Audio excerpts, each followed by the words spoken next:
Welcome everybody to the first video. It's going to be a series of videos about the book that I've written, Understanding Base-12 Math, How to Draw a Perfect Circle Using Dozenal Geometry.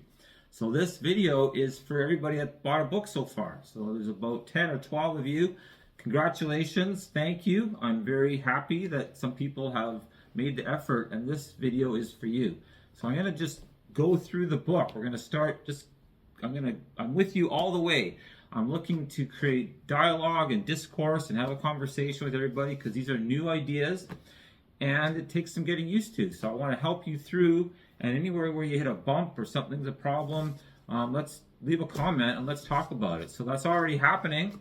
I've got someone looking at it and they're getting hung up right on page 19.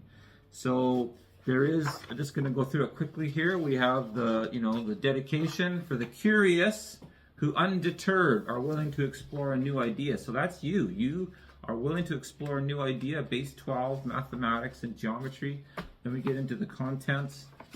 The preface, nice and short. The introduction introduces you to what you're going to experience in this book. And then basically chapter 1, which is the difference between the bases.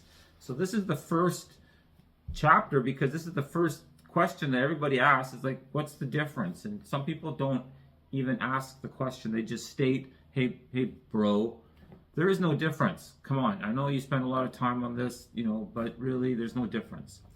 So I think it's obvious that is the prevalent belief system, and that explains why no mathematicians are actually looking at Base-12, because there's an underlying belief that it really doesn't make any difference.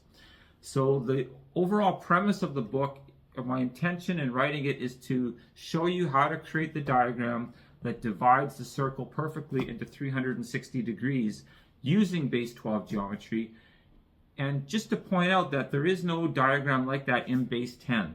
So if we can actually accomplish something in Base-12 that doesn't exist in Base-10, that in itself is the proof that there is something about Base-12 that doesn't exist in Base-10. So that's the proof, and that's what that's where I'm going. But I just want to explain, the first chapter, how that can be, and, to start the conversation. So I'm showing right away on page 19 two bars that are the same length. One's divided into 10, one's divided into 12. So this is the 12 section, looks like that. So the Base-10 version would be that same length, but the sections are bigger and there's only 10 of them. Then I show you the Cartesian plane in Base-10 and Base-12. So basically we're looking at a square, 1 by 1 square. So here's two squares the same size, one in Base-10, one in Base-12. So here's the Base-10 side.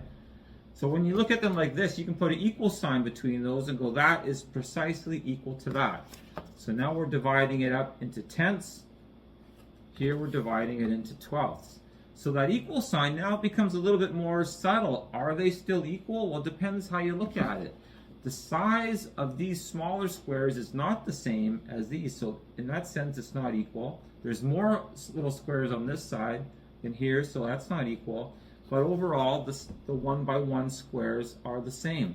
So this is the subtle difference. It's when we start to look at the decimal places and dividing up the 1 and going inside of the construction of, I'm going to keep referring to it as the 1, where the difference starts to emerge between the bases. We're working with smaller units, and we're going to build our diagram with smaller units, working in units that are connected to the length of 0.5 root 2.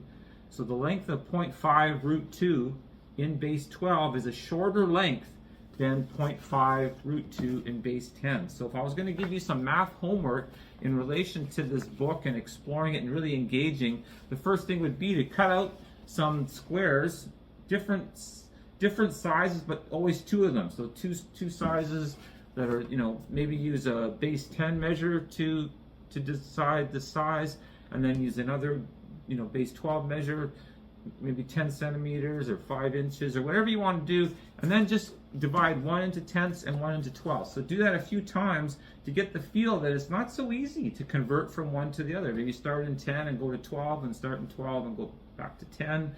experiment a little bit and just see how it's not doesn't always line up that easily when you're approaching, from base 10 or base 12. So I think that's basically all I want to say. Keep these videos short.